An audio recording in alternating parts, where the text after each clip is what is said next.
ஸ்ரீமதே ராமானுஜாய நமக. ஜெய் ஸ்ரீராம். எல்லாருக்கும் வணக்கம். நல்லவனுக்கு குரங்குகளும் உதவும், ஆனால் தீயவனுக்கு தம்பியும் உதவ மாட்டான். இது ஒரு நீதி. இதைத்தான் நம்ம ராமாயண சரித்திரம் கூறுகிறது. என்னன்னு தெரிஞ்சுப்போமா? ஸ்ரீ மகாவிஷ்ணு தெய்வங்களுக்கெல்லாம் தலைவன் பார்க்கடல்ல படுத்துட்டு இருக்கும்போது ஒரு நாள் இந்திரனும் மற்ற தேவர்களும் ஒரே பதட்டத்தோட, ஹே பிரபு மகாவிஷ்ணு, ராவணன்ற கெட்ட அசுரன் எங்களை ரொம்ப கஷ்டப்படுத்துறான், நீதான் எப்படியாவது எங்களை காப்பாற்றணும் அப்படின்னு வேண்டினாங்க. மகாவிஷ்ணுவும் அவங்களோட கஷ்டத்தை போக்க பூமியில ராமராக பிறக்க முடிவெடுத்தார். கடவுளுக்கு தன்னோட பக்தர்கள் மேல எவ்வளவு இரக்கமும் அன்பும். தன் பக்தர்கள் கஷ்டம்னு சொன்ன உடனே அவங்களுக்காகவே பூமியில, அதுவும் மனுஷங்களுக்குள்ள ஒருவனா பிறக்க முடிவெடுத்துட்டாரே. அப்புறம் என்ன நடந்தது பாப்போம். நம்ம பாரத தேசத்துல பல ஆயிரம் வருஷங்களுக்கு முன்னால தசரதன் ஒரு பேரரசன் அயோத்தியான்ற நகரத்தை தலைநகரமா கொண்ட கோசல நாட்டை ஆண்டு வந்தார். அவருக்கு 3 மனைவிகள், கௌசல்யா, சுமித்ரா, கைகேயி. தசரதனுக்கு பல வருஷங்களாகியும் குழந்தைகள் இல்லாததால அவர் அதுக்காக ஒரு யாகம் செய்தார். அதுதான் புத்திர காமேஷ்டி யாகம். அந்த யாகத்துல கிடைச்ச பாயசத்தினால கௌசல்யாவுக்கு ராமனும், கைகேயிக்கு பரதனும், சுமித்ராவுக்கு லக்ஷ்மணனும் சத்ருகுணனுமாக மொத்தம் 4 பிள்ளைங்க பிறந்தாங்க. எத்தனை பிள்ளைகள்? 4 பிள்ளைகள். இதுல முதலில் கௌசல்யாவுக்கு ராமர் பிறந்தார். தேவர்கள் கிட்ட அவங்கள கஷ்டத்தை போக்க பூலோகத்துல பிறக்கிறேன்னு சொன்ன அதே மகாவிஷ்ணு தான் இங்க ராமராக பிறந்தார். ஸ்ரீராமர் அயோத்தியாவில சித்திரை மாசம் புனர்பூச நட்சத்திரத்தில் நவமி திதியில பிறந்தார். அவருடைய 3 தம்பிகள் தான் பரதன், லக்ஷ்மணன், சத்ருக்னன்.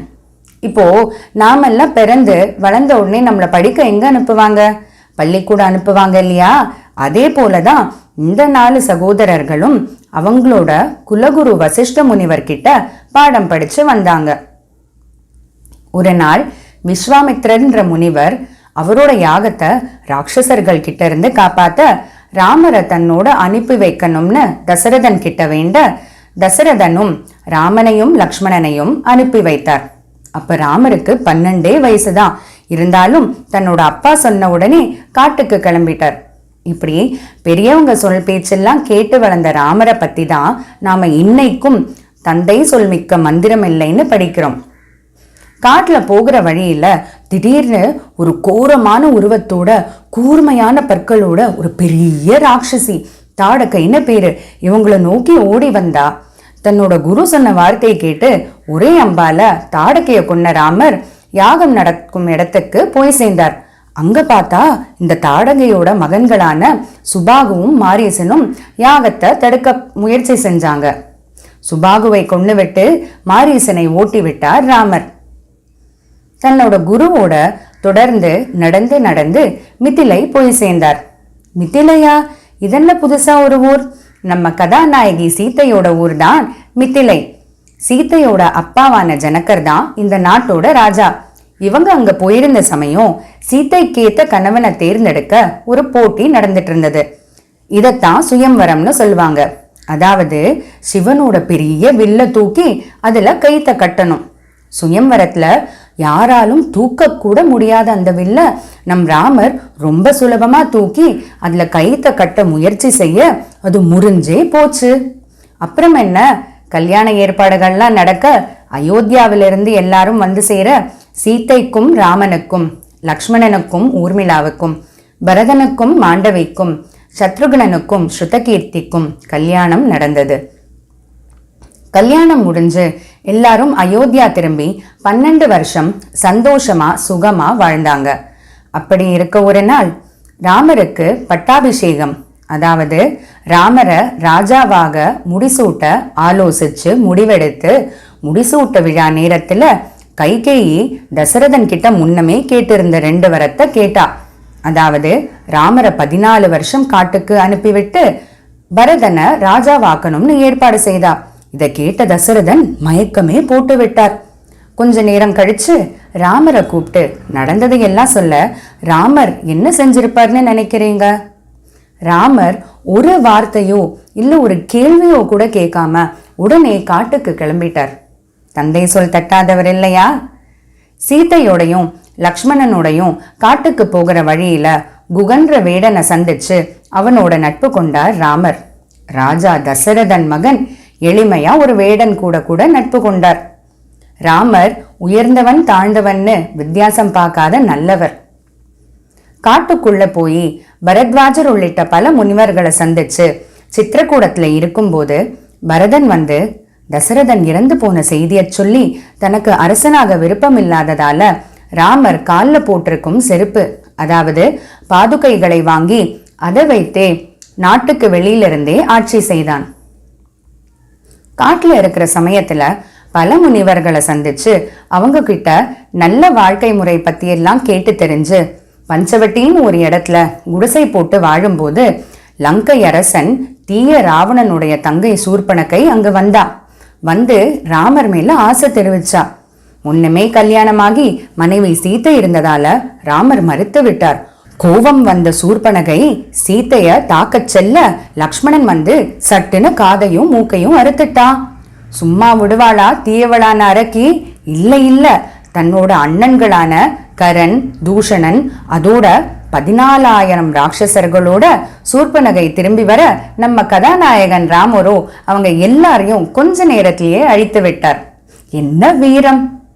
இந்த செய்தியெல்லாம் ராவணன் காதுக்கு எட்ட பேராசை பிடிச்ச ராவணன் மாரீசனை மாயமானாக அனுப்பினான். மாய பொன்மான் மேல சீத்தை ஆசைப்பட மான் பின்னாடி ராமனும் ராமன் பின்னாடி லக்ஷ்மணனுமாக காட்டுக்குள்ள போனாங்க. அந்த சமயம்னு பார்த்து ராவணன் ஒரு போலி சன்னியாசியா வேஷம் போட்டு சீத்தையை கடத்தி விட்டான். பாவம் சீத்தை. இதையெல்லாம் பார்த்த ஒரு பருந்து ராஜா ஜட்டாயு சீத்தையை காப்பாற்ற முயற்சி செய்யும் போது ராவணன் ஜட்டாயுவோட சிறகுகளை வெட்டி விட்டான்.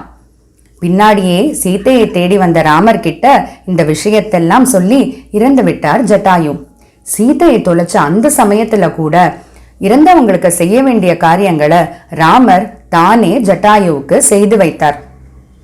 தொடர்ந்து சீதையை தேடி போகும்போது குரங்குகளோட ராஜாவான சுக்ரீவன் இருக்கும் இடம் தெரிஞ்சு கிஷ்கிந்தா போனாங்க.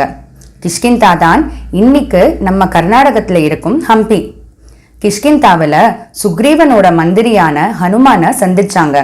ஹனுமான் சொல் கேட்டு சுக்ரீவனோட நட்பும் கொண்டார் ராமர். சுக்ரீவன் தன்னோட குரங்குகளை எல்லா பக்கமும் சீத்தையை தேட அனுப்பி வைத்தான். பாத்தீங்களா, நல்ல வழி போனா, தர்மத்தின் வழி போனா இப்படிதான் குரங்குகள் கூட தேடி வந்து உதவி செய்யும். ஹனுமானும் தெற்கு பக்கமா இருக்கிற லங்கையை நோக்கி போக தயாரானார். ஆனா அங்க அவ்வளோ பெரிய கடல் இருக்கே, எப்படி தாண்டுவார்? நம்ம ஹனுமான் தான் சிறந்த ராம பக்தராச்சே. ஜெய் ஸ்ரீராம்னு உற்சாகமான கோஷத்தோட ராமநாமத்தை ஜபித்து கொண்டே கடலை தாண்டி அக்கறை போய் சேர்ந்தார். லங்கை போய் சேர்ந்து அசோகவனத்துல சீத்தையை சந்திச்சு ராமரை பத்தி செய்தி சொல்லி இக்கரைக்கு திரும்ப ராமர் கிட்ட வந்து கண்டேன் சீத்தையை அசோகவனத்தில்னு சொல்ல ராமர் தலைமையில எல்லாரும் லங்கைக்கு கிளம்ப தயாரானாங்க. அந்த சமயம் ராவணனோட தம்பியான விபீஷணன் ராவணன் செய்யறது தப்புன்னு தெரிஞ்சு ராமர் கிட்ட வந்து சேர்ந்தான். இப்படிதான் அண்ணனாக இருந்தாலும் கூட தர்மத்துக்கு எதிராக போனா தம்பியும் உதவ மாட்டான். நம்ம ராமரும் விபீஷணன் ஒரு ராட்சசனாக இருந்தாலும் கூட தன்னோட எதிரியோட தம்பியாக இருந்தாலும் கூட தப்ப உணர்ந்து நல்ல வழி வந்த உடனே தன்னோடு சேர்த்து கொண்டார்.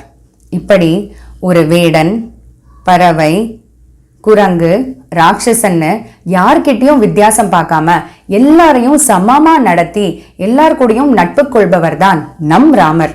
ராமரோட எவ்வளவோ சிறந்த குணங்கள்ல இதுவும் ஒண்ணு. சரி, இப்ப எல்லாரும் எப்படி கடலை தாண்டுவாங்க? ராமர் எல்லா குரங்குகளோடையும் சேர்ந்து கடல் மேல பாலம் கட்டி அக்கறை போய் சேர்ந்தார். லங்கையில ராவணனோட 7 நாட்கள் ராத்திரி பகல்னு பார்க்காம யுத்தம் நடந்தது. 7ஆம் நாள் கடைசியில ராமன் ராவணனை கொன்று வெற்றி பெற்றார். பின் லங்கைக்கு விபீஷணனை ராஜாவாக முடிசூட்டிவிட்டு சீத்தை அழைத்து கொண்டு அயோத்தி சென்றடைந்தார் ராமர். குலகுரு வசிஷ்டர் ஒரு நல்ல நாள் பார்த்து சீதா ராமர்களுக்கு பட்டாபிஷேகம் செய்து வைத்தார்.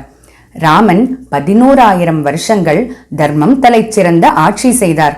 ராமராஜ்யத்தால நம்ம பாரத தேசமே சிறந்து விளங்கியது.